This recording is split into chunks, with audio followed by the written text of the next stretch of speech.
Hello and welcome back to Harvester College. This video will be the third video installment in the Epilog Helix Laser how to do videos, but this will be a supplementary video.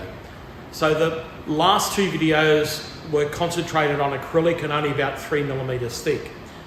However, what about if you had something larger to engrave? Say something like this. So here we have a speaker box which the students are building, and they'll put the electronics in this and everything like that. But if they want to engrave on this, they'll have to lower the bed. So this video will show you very quick, very simply how to lower the bed so you can fit a large piece of timber like this inside the Epilog Helix. Let's head on over to the machine and take a look at it.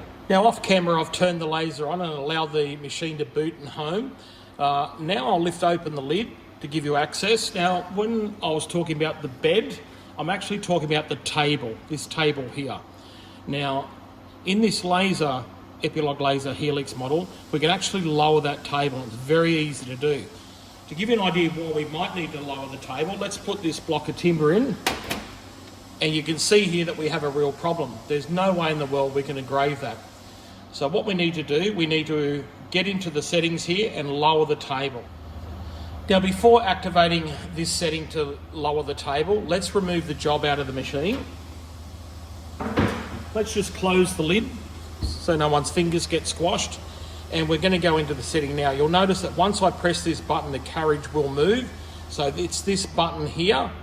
It's that button there. Let's do that again so you can see what happens. I'll touch that setting button here, button number 6 again. Watch the carriage move. So if you had a piece of timber in there, you would have collided. Okay, that's why I took it out of the machine. What we can do now is simply, after we press that button, if we want to get out of that setting, we just go button 0, which is return to home. We'll press number 6 again. And there's two little buttons here. This is up and down. We want the down button here. When I hold the down button, you'll see the table drop. And we hold that down till we can get the height.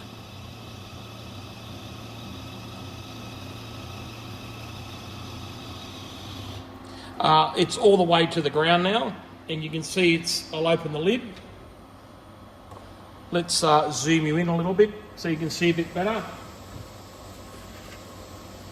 You can see there is a limit to what we can engrave.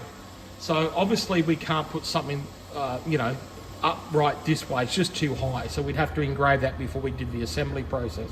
But if I come back over this way, or if I come back over this way, you can see that I can just fit it in the machine. All right. And to give you an idea how I can just fit it into the machine, I'll roughly put it in the center. Now in video number 2, I showed you how to disable the axes. So let's take you back down there. What we're going to do here, I'll return to home. I'm going to unlock the axes. So I'll press the button 8 unlock key and press the green key to acknowledge it. Once again, I'll turn my laser pointer on. I'll move the carriage over now. Remember, it is safe to move now, very cautiously. You can see my red dot has come into shot there. I'll zoom you in. My red dot is right there. The red dot is safe. It won't hurt you. It's just like a laser pointer. So I'll put the red dot roughly in the back corner, and I could set up my home position there if I wanted to. But before you'd set your home position, just sweep it in the x-axis. My pointer dot is there, I can see it, but when I move the pointer across, you'll see it run off the page or run off the timber. So to manually, I can just lift up this corner and manually adjust it. Sweep it back to the other side, and you can see now my red dot there, and it runs nearly parallel to that length of there. Let's have another look.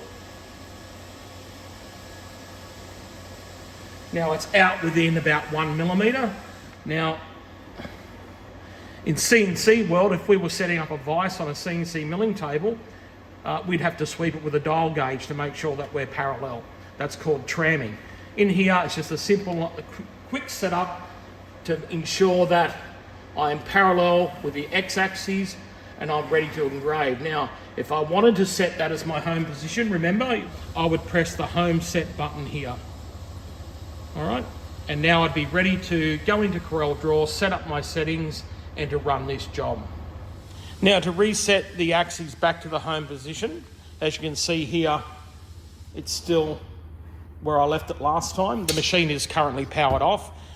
We cycle the power, so turn the machine off and on again. Let's do that now. We'll allow the controller time to boot. You'll see it find its home position again and reset itself. And there we have it. Our home position is set back up. You may want to restore the bed height. So we can show you here. I'll just a bit better on camera. Once again, button 6. And we'll hold the up arrow key. Remember, I'm doing this with the lid open. Don't shove your hand in there, of course. Now we don't want to crash into the stylus, or the touch probe, I should say. If you don't know what the touch probe is, it's this mechanism here. It is spring loaded, but you don't want to crash into it. And we can probably leave it in that position there. Once again, I can return to home by pressing the 0 button. It's back there. Okay, I hope you found this video interesting and informative, and good luck with your laser cutting and engraving